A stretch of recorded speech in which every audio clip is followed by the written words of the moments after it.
America के बाद अब ब्रिटेन में भी बांग्लादेश में हिंदुओं पर हो रहे अत्याचार के खिलाफ आवाज़ बुलंद हुई है। एक तरफ दूसरे देश हैं और दूसरी तरफ हमारे अपने देश का विपक्ष है जो बांग्लादेश में हिंदुओं पर हो रहे अत्याचार को बाहरी देश का मामला मानता है।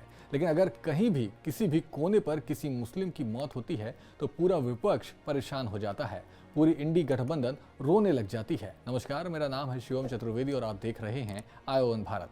शुरुआत करते हैं ब्रिटेन से। दरअसल ब्रिटेन की संसद में कंजर्वेटिव सांसद बॉब ब्लैकमैन ने बांग्लादेश में हिंदुओं के खिलाफ जारी हिंसा का मुद्दा उठाया।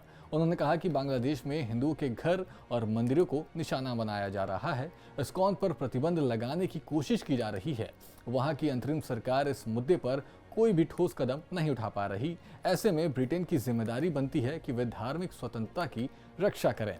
आप खुद देख सकते हैं कि दूसरे देश हिंदुओं के खिलाफ हो रहे अत्याचार पर अपनी आवाज़ को बुलंद कर रहे हैं, लेकिन इंडी अलायंस बांग्लादेश के खिलाफ बोलने के लिए तैयार नहीं है। दरअसल बांग्लादेश में बीते कई दिनों से हंगामा मचा हुआ है। हिंदू धार्मिक नेता चिन्मय प्रभु की गिरफ्तारी और उन्हें जेल भेजे जाने के बाद बांग्लादेश में उबाल और बढ़ गया है।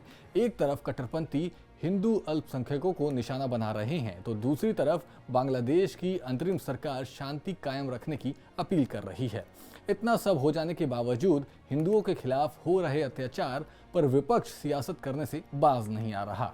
विपक्ष सदन में बांग्लादेश का मुद्दा उठाता है। विपक्ष बांग्लादेश में तोड़े जा रहे मंदिरों के बारे में आवाज़ नहीं उठाता। विपक्ष सवाल उठाता है मणिपुर के हालात पर। विपक्ष सवाल उठाता है अडानी के मामले पर। विपक्ष सवाल उठाता है पीएम मोदी के कार्यकाल पर।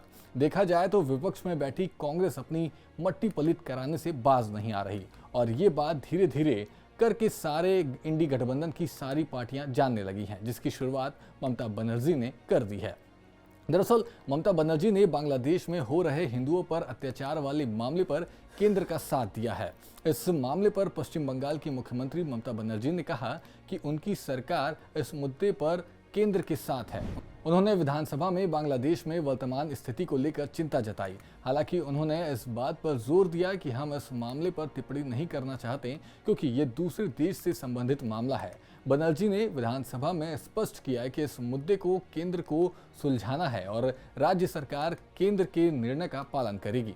यहाँ ममता बनर्जी की बात से साफ पता चल रहा है कि वे खुलकर हिंदुओं के खिलाफ हो रही हिंसा पर बोल रही हैं, क्योंकि उन्हें पता है कि ऐसा करेंगी तो उनका वोट बैंक चला जाएगा। और अब तो अमेरिका ने भी हिंदुओं के पक्ष में बोलना शुरू कर दिया है। US commission on international religious freedom USCIRF के पूर्व कमिश्नर जॉनी मूर ने कहा कि अमेरिका की बाइडेन सरकार ने बांग्लादेश पर अधिक ध्यान नहीं दिया। यह समय बांग्लादेश के अल्पसंख्यकों के लिए ही नहीं बल्कि पूरे देश के अस्तित्व पर खतरे की तरह है। लेकिन ट्रंप अब आ रहे हैं। डोनाल्ड ट्रंप अपनी बेहतरीन टीम के साथ पद संभालने वाले हैं। उनकी यह टीम अमेरिकी मूल्यों की पैरोकार है और भारत को एक सहयोगी के तौर पर देखती है।